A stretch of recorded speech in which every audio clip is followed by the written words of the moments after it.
Tao eventually moved to suburban New York, where she teaches yoga twice a week.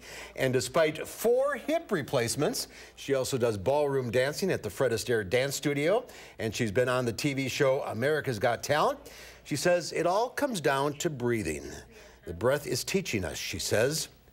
Listen to it. Boy, is that inspiring. Wow. 100 years old. That's incredible. Absolutely incredible. I can't even climb up on this chair. She's doing something right. Young at heart, that's for sure. All right, that's our time for now. Thanks for watching. We'll see you back here again tomorrow. News 3 Now at 5 starts right now. And right now at 5, 2 teenage boys are facing charges after being accused of sexually assaulting a girl at East High School in Madison. A new proposal could give parents looking to safely give up a newborn child another option. We'll tell you what that is.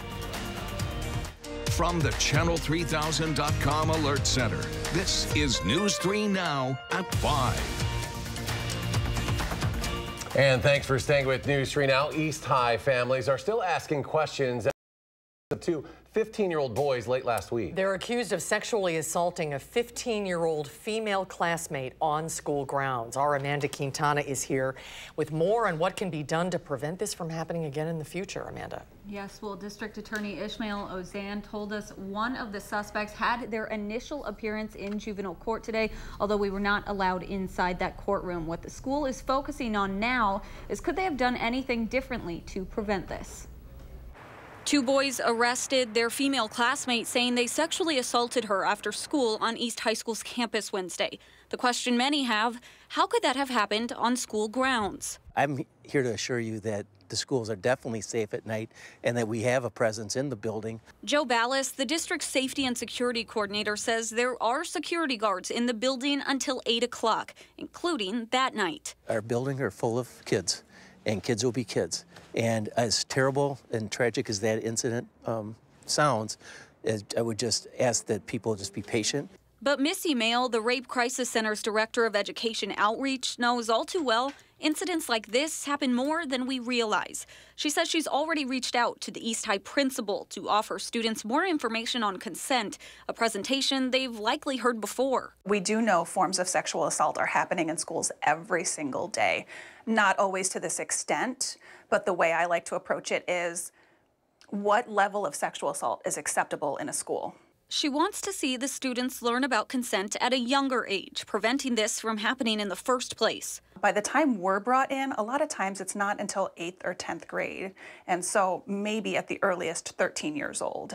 And by then, there are quite a few sexually active kids, and things are already happening. But she says our society needs to make a change too. It's not just on the schools. We really need to lay a foundation where it's not acceptable to do these kinds of things. And it's not just forced rape in a bathroom. It's grabbing someone in the hallway. It's telling jokes that minimize the experiences of others. Along with more education, East High staff are reviewing their internal security systems to see if it needs a change. If there was a way this could have been prevented. Like all incidents, MMSD will look into what happened and see if there's anything they can learn from this to make schools safer. As of now, though, Ballas tells me he does not think they have any plans to change their safety procedures because of this incident. All right, Amanda, thank you. Police say a 17-year-old boy has admitted he fatally shot an elderly couple that he knew in eastern Wisconsin and that he was planning an attack at his high school. Grand Chute police responded to a 911 call for assistance and found the bodies of the couple in their home in Grand Chute on Sunday morning. Police say Alexander Krause of Neenah was arrested at the home. Police said Krause acknowledged shooting the two and that he had a plan to cause harm at Neenah High School, where he is a junior. Police and school officials haven't disclosed the nature of those plans. Krause is being held in the Outagamie County Jail on possible charges of first-degree intentional homicide. A criminal complaint says the man suspected of throwing a 5-year-old boy off a third-floor balcony at the Mall of America told police he went to the mall looking for someone to kill. Emmanuel Aranda was charged today with attempted premeditated first-degree murder in Friday's attack. The complaint says the child and his mother were standing outside of a restaurant when Aranda came close to them, picked up the child and threw him over the balcony. The child is fighting for his life in a Minneapolis hospital with head trauma and multiple broken bones. Paris prosecutors say they believe a huge fire at the Notre Dame Cathedral was accidentally started. Officials say the peak of the church was undergoing a $6.8 million renovation. The mayor of Paris says people who live near the cathedral have been evacuated in preparation for the burning structure's possible collapse. A French official and the Paris fire chief now say they think Notre Dame Cathedral's landmark rectangular towers have been saved from the fire. Officials say one firefighter has been injured. Crews will continue working overnight to try to cool down that structure. Meanwhile, the Diocese of Madison reacting after the Notre Dame fire. They say, quote, "We join our prayers to those around the world for the people of France as Notre Dame is destroyed by fire. For 850 years, she has been the home to the Catholic faithful of Paris. But Notre Dame was so much more. For centuries, she has evangelized travelers from across the globe through her beauty." 78 people were displaced following a fire at an apartment building on the UW campus this morning. Madison Fire says the first calls came in just after 2:30 for a fire in the bedroom of one of the apartments along North Francis Street, about a block from the Kohl Center. Crews were able to put out the fire quickly. They say it was caused by a candle that ignited nearby combustibles. The damage estimate is $50,000. Officials say one person suffered minor injuries. And people living in a building at Summit Hill Apartments that collapsed last week on Madison's southwest side are now being allowed to return home after city inspectors approved the reinforcement work. Contractors working in the basement of that building knocked down a load-bearing wall. That was last Monday, causing multiple units to collapse. It was later discovered those contractors didn't have the permits needed. People living in 30 units were evacuated from the building until it was considered safe to come back. The apartment complex's management company says they will reimburse those people for time and items lost in the collapse. Let's get a check on the weather now. Gary Canalti is on the patio. Gary? Boy, you know, it turned out to be a pretty nice day today. We had sunshine for much of the day, although the clouds have started to move back in, and so that's starting to cool temperatures down just a little bit. But as we take a look at visible cloud track, the thing of notice, take a look at that white stripe through Chicago and Milwaukee. That's snow on the ground from the storm that went through yesterday to our south and to our east, but you can see how that snow gradually shrinks with time as the atmosphere starts to warm up a little bit. The clouds coming in from the west are actually warmer air that's heading in our direction, and we'll keep high temperatures mainly in the 60s beginning tomorrow for the next couple of days. Some light rain showers right now in far northern Wisconsin, a little bit of light snow up toward Lake Superior, but eventually we'll see some showers, maybe even a couple of isolated thunderstorms develop later tonight that could come through as the first of a couple of warm fronts head in our direction. Low temperatures this morning, we're on the chilly side, upper teens to the lower 20s here in the Madison area, a little warmer to the south, temperatures closer to the 30-degree mark there, mainly because of cloud cover, but high temperatures range from around 50 near Lake Michigan to almost 60 out to the west. La Crosse hit 59 degrees. Boscobel was at 58. Here in Madison, we topped out at 56. Current temperatures are still in the middle 50s, although, again, closer to Lake Michigan, some upper 40s to around 50-degree temperatures there. Overnight, look for the possibility for a couple of showers, maybe an isolated thunderstorm. There's a slight chance of a shower during the day tomorrow. Otherwise, look for variably cloudy skies and a milder day with a high of 65. That's your News 3 Now First Alert forecast. All right, Gary, thank you. Parents looking to safely give up a newborn child would have another resource in Wisconsin under a new proposal. It would be part of Wisconsin's safe haven law, which Rose Schmidt is here to explain. Rose? Yeah, so that law allows a new parent to bring a baby to a hospital or fire station in Wisconsin within 72 hours of a baby being born and not face criminal prosecution. A new bill would allow those facilities to install baby boxes where a baby could be abandoned safely. The boxes would be equipped with heating, cooling, and a silent alarm that notifies first responders within 30 seconds of a baby being put inside.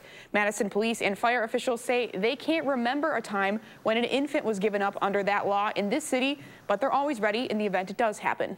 Fire stations are a safe place to bring a newborn now, and probably a little safer than other areas because we have all the medical supplies to deal with a newborn. We have the paramedics and the EMTs that are trained for medical issues. The bill is being drafted by Republican Representative Dale Coinga. He told me he was heartbroken to hear of an incident in Wood County last week where a newborn was found in a car in a tied plastic garbage bag and succumbed to his injuries and died. Coinga says that situation could have been prevented. And baby boxes have already been installed in Indiana, Ohio, and Arizona. Coinga says the legislation will be drafted within the next couple of weeks, and then he'll be looking for co-sponsors. He believes this proposal will have bipartisan support. All right, Roche Schmidt reporting that. Roche, thank you. Governor Tony Evers announced today the creation of a joint enforcement task force on payroll fraud and worker misclassification. Governor Evers, along with the Department of Workforce Development, Secretary-designee Caleb Frostman, and Lieutenant Governor Mandela Barnes visited the Carpenters Union Madison Training Center. The task force will coordinate worker misclassification matters handled by the Departments of Revenue, Workforce Development, and Justice, as well as the Office of the Commissioner of Insurance and other agencies, and will report to the governor. It puts those employers who are not following the law at a competitive advantage. So how in the world in this state can we stand for someone getting a competitive advantage by breaking the law? Not going to happen. The governor says between January of 2016 and April of this year, the DWD conducted almost 2,000 investigations where over 6,000 workers were misclassified and about $70 million worth of wages had been underreported. A Madison man might be out thousands of dollars after a rotting city tree branch fell off and landed on his car. The city refuses to pay for any of it. Amy Reed joins us now to show us the damage. Amy?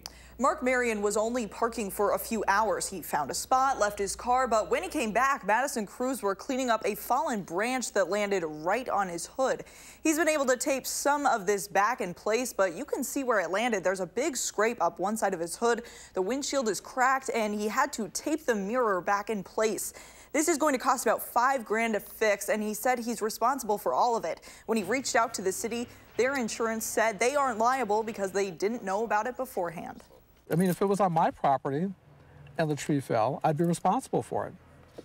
I mean, it's on their property and the tree fell, so they're responsible for it. Mark said he doesn't have the money to fix it. He's getting a PhD, and sometimes he even has to sleep in his car because it's all he can afford. So he's hoping the city comes around. But the city said they've had 6 other claims like this in the last year, and they haven't paid for any of those either. Amy Reed reporting on. Amy, thank you. If you haven't filed your taxes yet, you're not alone. On Friday, the IRS reported more than 50 million Americans still had not filed their taxes. However, one local tax expert says it's not too late to file your taxes, but you may want to anticipate owing more than you expected or getting a smaller refund than last year. If they have a relatively simple return, they can still get it done. I mean, at this time, there's all kinds of filing services online, and if you just have a W-2 or something like that, just do it. Just take care of it and do it now. If you don't think you'll be able to get your return done by the end of the day, you can file an extension to avoid any penalties, but you will still have to pay any balance due. Today at the Capitol Assembly, Republicans raised concerns about how Governor Evers' budget proposal will affect the state taxes you pay. In a news conference, they said Wisconsinites' tax burden is at risk. Governor Evers' blank check budget would spend down the state surplus and then some, while adding no additional dollars to the rainy day fund. Wisconsin's pro-business environment has led to an increased revenue and more jobs. It is irresponsible governing to require more of taxpayers at this time. Governor Evers has maintained that his budget proposal is necessary to fund education, road repairs, and rural broadband, among other things. More to come on News 3 Now. At 5 up next, Congresswoman Ilhan Omar says a tweet by the president is endangering lives. More on the escalating feud and the president's visit to her home state of Minnesota. Actress Lori Loughlin has pleaded not guilty to her involvement in the college admissions scandal. We'll have the latest. When trading to start the week on Wall Street, the Dow falls 27.5, the Nasdaq loses 8, the S&P 500 down almost 2 points. We'll be right back.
The back and forth between President Trump and Congresswoman Ilhan Omar has moved to her home state, where supporters on both sides faced off during a presidential visit. The president has been critical of the Congresswoman's comments regarding Israel in the past, but things escalated after he retweeted a video which included a clip of Representative Omar referencing 9/11. Representative Omar says she's received a spike in death threats since the president's tweet. Last night she tweeted, "We are all Americans. This is endangering lives. It has to stop." House Speaker Nancy Pelosi condemned the president's retweet at an event in London.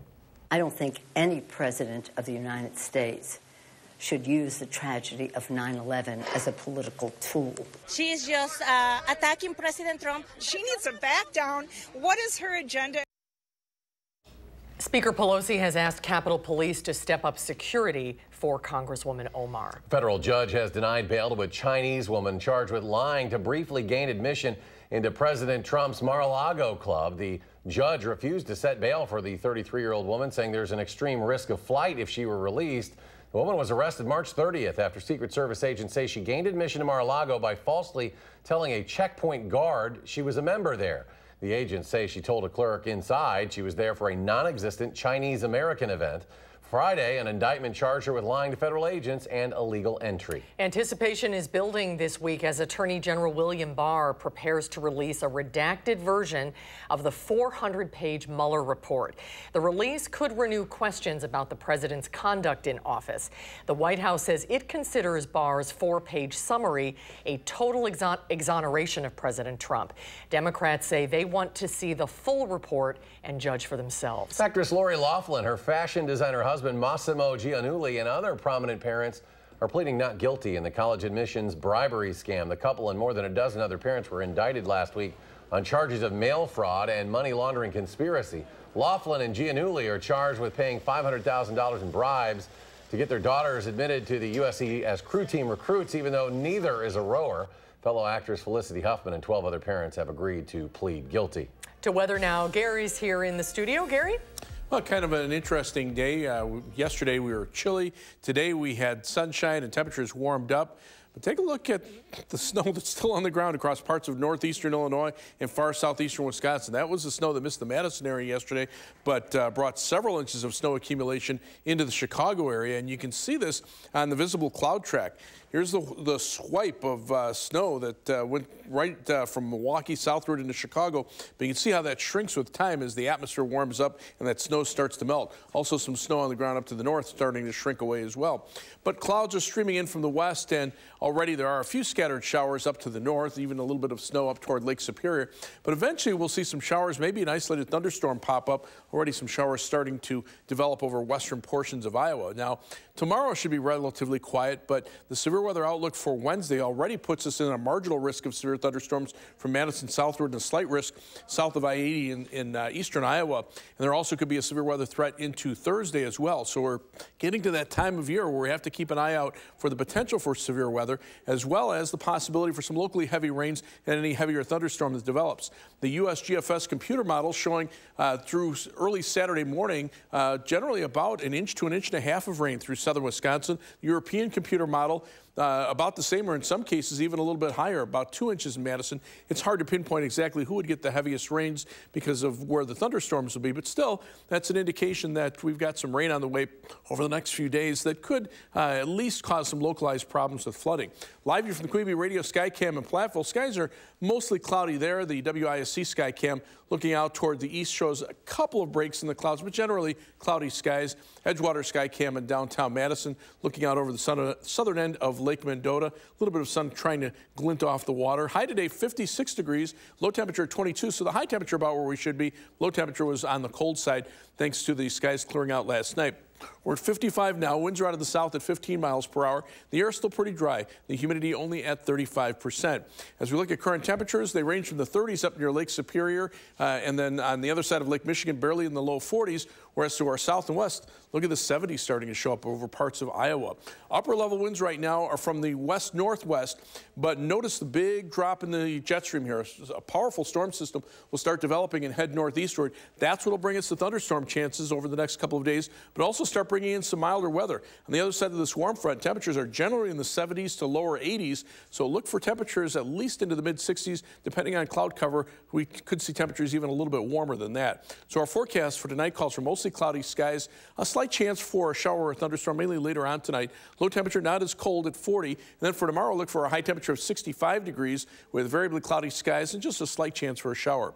On future track, again, the clouds moving in tonight, a chance for a shower or thunderstorm, mainly toward morning. Then tomorrow, generally dry during the day, a few breaks in the clouds, just a slight chance for a shower. Better chances for showers and thunderstorms start to develop tomorrow night into Wednesday as a warm front lifts northward. High temperatures eventually will top out in the middle 60s, but there could be 40s up to the north and maybe 70s down toward the Illinois state line. And rainfall amounts generally around a ½ inch to an 1.5 inches or higher, especially in some of the areas that see the heavier thunderstorms. 7 to 10 day forecast have alert days for the potential for severe weather Wednesday and Thursday. Temperatures a little cooler on Friday, but generally pretty nice temperatures in the 60s for much of next week. Another shower or thunderstorm chance about Monday. As we take a look at first alert traffic right now, live view from the DOT camera, Beltline and Fish Hatchery Road.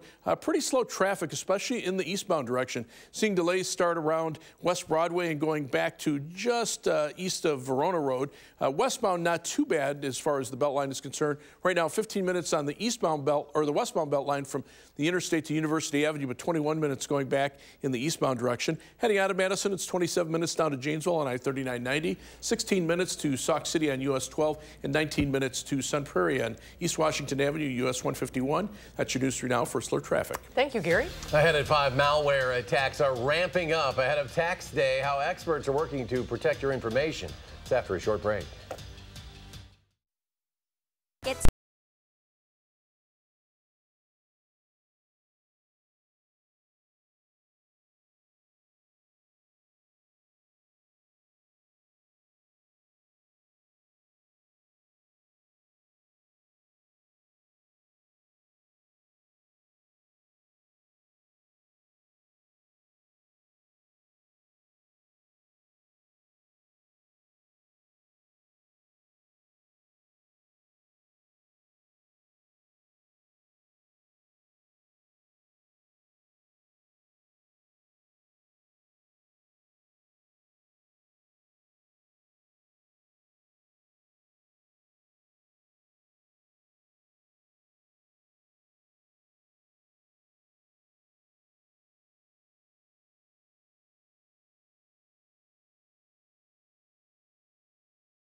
It is tax day, of course, the last day to file your returns with the IRS. Security experts are warning of a new scam that's fooling many of us across the country. Tom Hansen reports.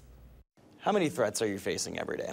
Well, this is a constant game of cat and mouse. Caleb Barlow and the X-Force team at IBM in Cambridge, Massachusetts are tracking scammers all over the world. We collect about 35 million spam messages a day. We track botnets. We look for all kinds of malicious activity. And this tax season, they've spotted a new scam called TrickBot. Consumers and businesses are getting emails like this one that appear to be sent from reputable accounting, tax, and payroll firms, or people you may trust, like an accountant. IBM's Itai Maor teaches people how to prevent and recognize hacks. He says these emails come with attachments that can infect your computer with malware. Unfortunately, people still click on emails and links that they're not familiar with or shouldn't be doing, which is why these tricks still work and are still out there. A simple click can give scammers access to your computer. What they're doing is they're waiting for you to go out to your bank account, and they're going to capture your credentials as you log into your bank account. Barlow says there are ways to spot a fake email. What do you notice about this email that's a little bit off? .email instead of .com. Exactly. So look down here, you see .com, but if I zoom in here, it looks like it's coming from paychecks.email. His advice, if you're not sure, don't click. Tom Hansen, CBS News, Cambridge, Massachusetts. Experts say simple mistakes can add up, and these types of attacks annually cost taxpayers at least $1.5 billion. Stay with us. We'll have another check of your forecast when we return.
Here's a look at some of the stories we are working on tonight.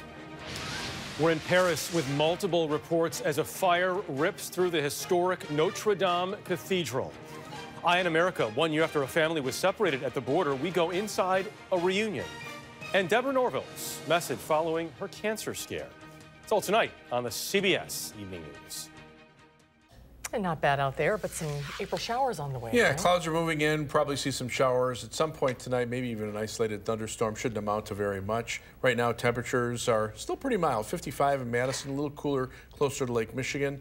The 7 to 10-day forecast, highs in the 60s next 3 days, some shower and thunderstorm chances, especially Wednesday and Thursday. A little cooler for Friday, and then back mainly in the 60s for next week. Easter looks nice, too. It does. We'll be back in 30 minutes. The news 3 now at 6.